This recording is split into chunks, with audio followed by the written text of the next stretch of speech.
ಪಾದವ ನಂಬಿರುವೆ ಶ್ರೀ ಸತ್ಯಾತ್ಮದಲ್ಲಿ ನಿಂತು ಅನವರತವು ಕರುಣಿಸೋ ಶ್ರೀ ಸತ್ಯಾತ್ಮದಲ್ಲಿ ನಿಂತು ಅನವರತವು ಕರುಣಿಸೋ ಬಂದ ಭಕ್ತರಿಗೆ ಅಭಯವ ನೀಡುತ್ತ ಮನದಲ್ಲಿ ನೆಲೆಸು ಪರಮ ಕರುಣಾಳು ಗುರುವೇ ಅಂತಃಕರಣದ ಸೆಲೆ ಇರಲಿ ಪರಮ ಕರುಣಾಳು ಗುರುವೇ ಅಂತಃಕರಣದ ಸೆಲೆ ಇರಲಿ ದಾಸ ಅನಂತಗೆ ಅಭಯವ ನೀಡುತ್ತ ದಾಸ ಅನಂತಗೆ ಅಭಯವ ನೀಡುತ್ತ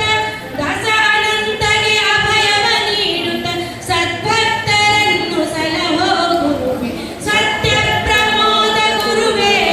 ನಿಮ್ಮ ಪಾದವ ನಂಬಿರುವೆ ಸತ್ಯ ಪ್ರಮೋದ ಗುರುವೇ ನಿಮ್ಮ ಪಾದವ ನಂಬಿರುವೆ ನಿಮ್ಮ ಪಾದವ ನಂಬಿರುವೆ ನಿಮ್ಮ ಪಾದವ ನಂಬಿರುವೆ ಹರೇ ಶ್ರೀನಿವಾಸ.